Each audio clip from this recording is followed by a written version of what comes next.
small businesses have been paying but not getting rebates, and that now totals $2.5 billion in unpaid rebates. Hi, I'm Faisal Karmali. Welcome to Karmali Exchange. Business owners need to help each other out. Keep on pushing to meet the needs of the customer will meet the needs of the business. Welcome to the Karmali Exchange, and look at this. I've got 1, 2, 3, 4, 5, way more than 10 different articles about the whole carbon tax issue. It is filled up in this room with everybody talking about the carbon tax, but how does it really impact the business owners? Let's go right to the president of the Canadian Federation of Independent Businesses, Dan Kelly. Dan, thank you for joining us today. Oh, it's so good to be with you, Faisal. Well, you saw me throw all these articles, and this is only a few that my team could put together. If we were to search every single article or every single mention about the carbon tax, well, we would be here all day just flipping paper up in the air. Dan, this has been a very big concern for a lot of business owners. Give us your take of what the impact is for business owners with this new carbon tax starting April 1st. Sure. Look, the introduction of any new tax, the increase in any tax is always going to be a difficult sell for small and medium-sized businesses. But the carbon tax has a couple of angles that really make it deeply worrisome. We estimate at CFIB that SMEs pay about 40% of the entire burden of the carbon tax. So it's not a small tax load on them if you think about it at every step of production. When you're producing something, selling something, the next guy that supplies you, gosh, there are so many layers to the federal carbon tax, and it gets deeply embedded in both consumer and business pricing. On top of that, many businesses have told us that they are finding that they're just having to eat the tax. With a 23% increase in just the last couple of days, it's little wonder why this is so worrisome for small firms. Dan, just really jumping in here, what about the whole rebates and everything? Yeah. There's a lot of debate. Social media is packed on this true or not true about the rebates. What's happening when it comes to the rebates that are available to business owners? You can pick any province you'd like and kind of give us more details if you have any, but what's your view of that? You know, when the carbon tax was first imposed by the federal government in 2019, the government said that we're going to provide consumers with rebates of the carbon taxes that they pay, but they also said that 10% of the carbon tax revenue would be set aside to provide rebates to others, including small and medium-sized businesses. Well, the consumer rebates went ahead. 80% of Canadians, the government tells us, are better off getting more back in rebates than they actually spend in carbon tax.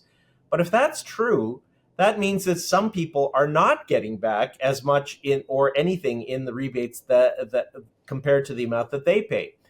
Guess who that is? Small and medium-sized businesses. While the government said in 2019 that it would set aside 10% of the rebate pool for others, including SMEs, it has not delivered any of that money back to those recipients. So for 5 straight years, small businesses have been paying but not getting rebates, and that now totals $2.5 billion in unpaid rebates to small companies. So why hasn't the government given the rebates back to SMEs? Well, look, there's a whole bunch of theories. One of them is that they don't intend to do it at all. I actually, in talking to politicians, as I do on a regular basis, I do believe that they're intending to give the money back at some stage, but they haven't figured out an administrative means to do it. At first, they said they were going to create some environmental programs that you could apply for grants or money to get some of your carbon tax revenue back if you spent it on environmental initiatives as a business. That went nowhere. Virtually nobody applied for the programs that were first created in 2019 and 20. Of course, with most government programs, if you wish to use them, you have to swear your firstborn child, fill out about 5,000 documents to try to get a sliver of money back. The programs were canceled in those early days. Then the government sat on its hands for a couple of years. Of course, there was the pandemic going on. I can give them a bit of an excuse for that. But in recent years, the carbon tax revenue has not been still delivered back. They've said that they're going to try to rebate it back to emissions-intensive, trade-exposed businesses in the 8 provinces that are covered by the carbon tax: Alberta, Saskatchewan, Manitoba, Ontario, and the 4 Atlantic provinces. But no action has actually happened on that. We have been lobbying to broaden the rebates to get the money back to all the small businesses that pay it, not just to some. Nobody can tell us what an emissions intensive trade exposed business even is. So we're trying to get back that $2.5 billion. It's one of the main reasons why the carbon tax is actually not revenue neutral at this stage, because the government is sitting on $2.5 billion it has supposed to been returned to small and medium-sized firms over the last 5 years. Dan, what's your understanding of why we even have this tax? And let me give you an example Sure. of where this is coming from.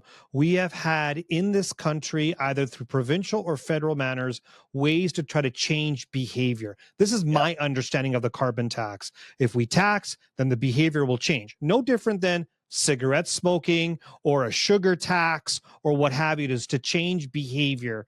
Do you think that the carbon tax is going to change behavior, or is it just going to increase the costs from the input to output of a product? This is the essential question. And look, I'm prepared to acknowledge that if you raise the price of something, over time, people try to use less of it because the costs have gone up. We've seen that happening in our household budgets right now due to the pressures of inflation. People are spending less on non-essential items because they just don't have the money to do it. But those changes take a long time, and they depend on technological advances to allow us to make these switches.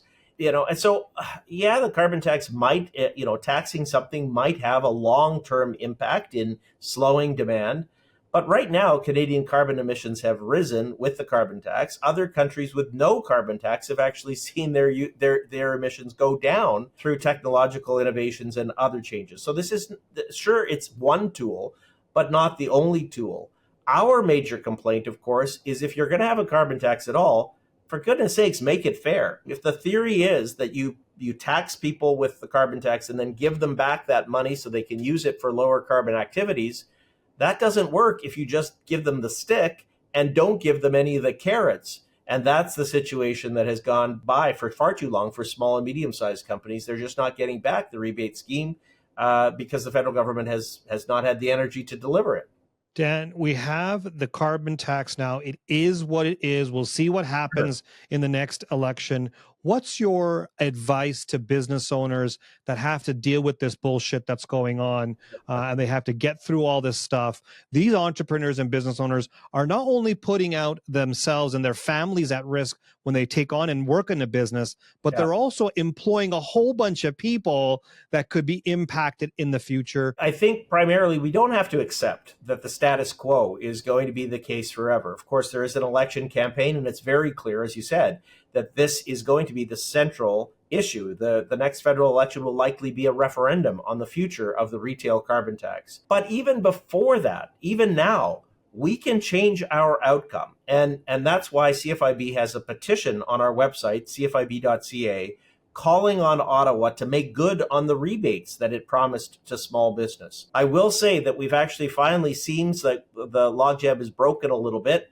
We've had support for some major changes to the rebate scheme from the government of Saskatchewan, from the government of Alberta, from the government of Ontario. And it does look like the federal government is putting some energy in getting the money out the door.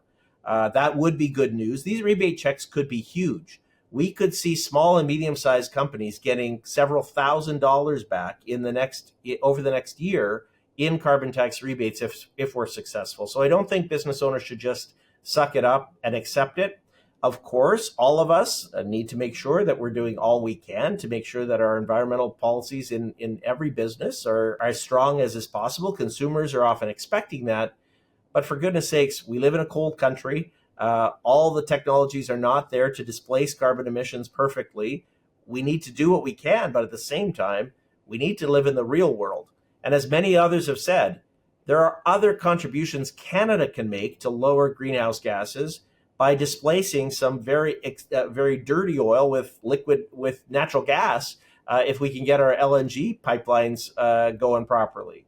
Canada could make a major contribution in lowering carbon emissions worldwide if we can actually sell our lower emissions energy to other countries that are demanding it right now. And we're missing that opportunity every single day. Some of our friends, Dan, will say in Ottawa, the answer is electric vehicles, but that's a separate topic, and we'll leave it on that piece right there. You talked about the struggles that business owners have gone through. Let's talk about the pandemic. During the pandemic, the CEBA loan, or the Canadian emergency business account was issued out to many businesses throughout the country.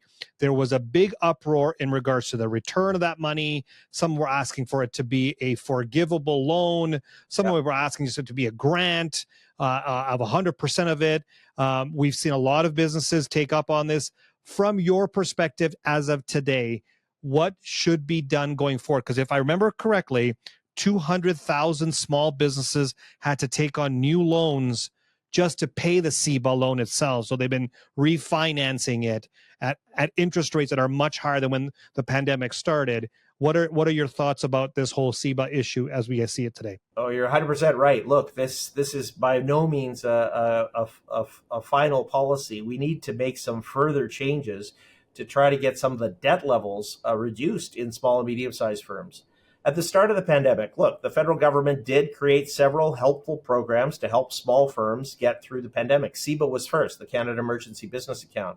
There was the wage subsidy, the rent subsidy. There were provincial grant programs that were in place.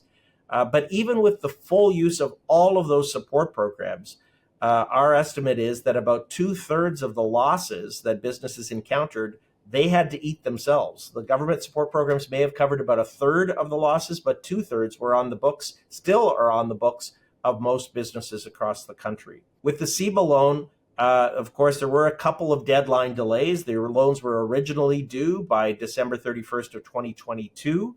We lobbied government and had that pushed back to the end of 2023. We lobbied again to get an additional year, given how long the restrictions had been in place. The government did extend it to January 18th. But as of January 18th of just this past year, just a couple of months ago, if you had repaid your CEBA loan by then, if you managed to do it, you managed to get then a $20,000 of your $60,000 loan forgiven. But if you missed that deadline, you then saw your loan balance go to the full $60,000. And if you struggled to repay it before, gosh, you've got even a bigger uphill battle over the next 3 years to get the debt behind you. Here's my concern with this, Dan. Sorry for jumping in on this one, but here's my concern about this type of loan or any program that the government gave. And I understand the pandemic, and I feel bad for a lot of businesses. I have a couple of businesses out there that struggled during the pandemic as well. It was terrible experience. But there were a lot of businesses that I call zombies. They're the walking dead. They should have been shut down before the pandemic. They got a bit of a lifeline. On the other end, there were a whole bunch of businesses that were financially viable, were able to get through the pandemic, didn't need the CEBA loan, took the money anyways, just because it was free capital. Now, when you look at those two extremes, I'm more concerned that there was a bunch of zombies out there that are just making the loudest noise out of us business owners. And that causes a big damper because these businesses shouldn't have survived prior to the pandemic. Forget about the pandemic itself. How should the government change that? Should they start going into the financials of each company? Should they look at the business and say, you were a shitty company before, you don't deserve this money? What should they do to kind of make it a level playing field for all of us business owners that are trying to make this work and actually add value, add employees, add profit, pay taxes, so on and so forth? One, I entirely agree with you that most government support programs, most business subsidy programs are stupid. It's a bad idea when governments get involved in subsidizing businesses. Really, the best policy for government is to ensure that it creates a fair and level playing field out there and lets the market determine which businesses are successful, which ones are not. You're quite right. There are businesses that even with a further extension in the CEBA loan deadline, even with policies to forgive more of the debt, they're not going to survive because the damage has been done or the business went into COVID in very weak shape to begin with. But the group that I'm worried about, these are firms that actually have viable business models. They've made all sorts of pivots. They've now got themselves to a position where perhaps they're able to either break even or earn a small profit because of the changes that they made during the pandemic. If it weren't for the debt that they took on, that they were forced to take on during the pandemic, these businesses would live to fight another day. That's the group that I am working hardest for to make sure that there is some relief. So there's a couple of ways that could happen. One, the government, as you said, could go and look at the financials of every single business in the country, but 900,000 firms took out a CEBA loan. I'm not sure on scale how viable that is.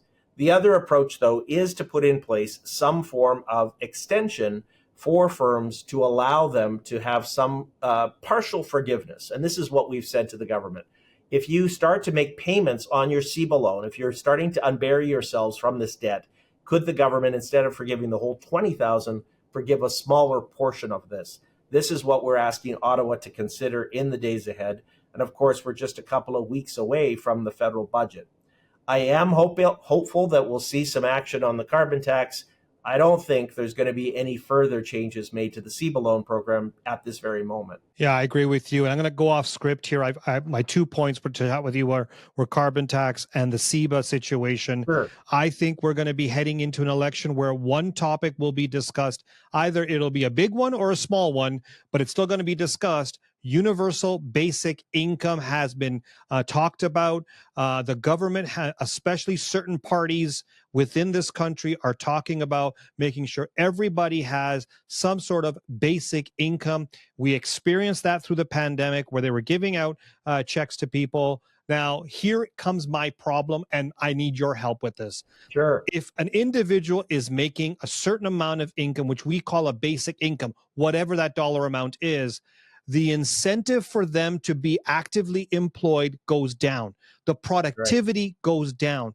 You're Knowing that this is maybe a potential election topic, and business owners, I think we have a lot more clout, a lot more influence on the decision of who goes into Parliament than ever before if we work together. Knowing that this may be a topic that's coming up, what's your viewpoint, CFIB's viewpoint? It is a challenging subject, but I agree with you entirely. We had some experiments with the universal basic income during the pandemic, the CERB program, the Canada Recovery Benefit. What happened during that period of time?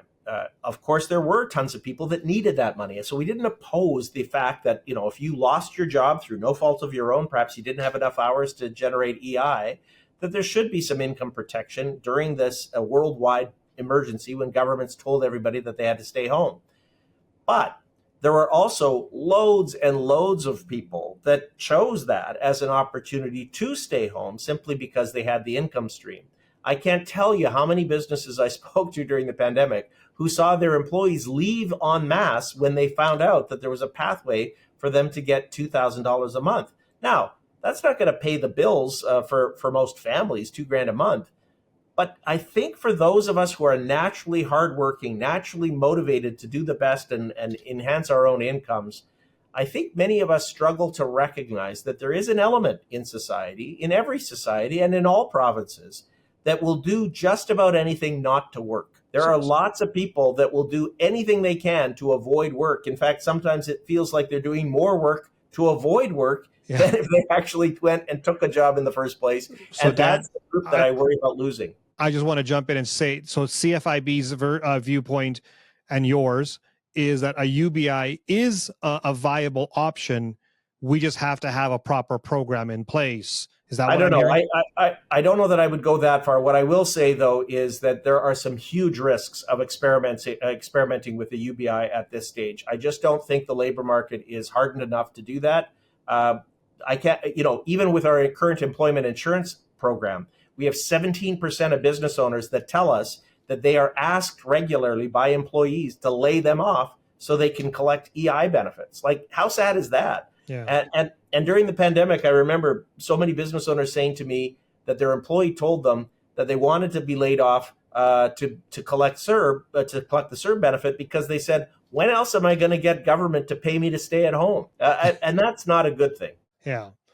There's a few things or tips that I give business owners when it comes to issues like this. Number one, be informed. So this show, for example, stay on tune on this type of a show, stay on the exchange, and you'll get more and more information like this. Number two, get engaged with the CFIB. The amount of research you guys do, the amount of work that you do, the amount of advocacy on behalf of business owners is phenomenal. So I want to thank you on behalf of business owners. I don't know if you get a lot of thank yous out there, but I'm saying thank you for what you're doing.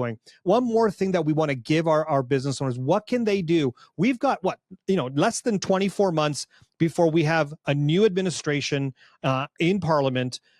What's the pieces that individual business owners can do now to make sure that they get their voices heard as we head into the next election? I think you said it, and that is just to remain informed. Look at opportunities like listening to your broadcast, making sure that you stay involved and try to educate yourself on some of the issues that are affecting you. The reason my organization was created 52 years ago was to give small and medium-sized businesses a voice in where decisions are made.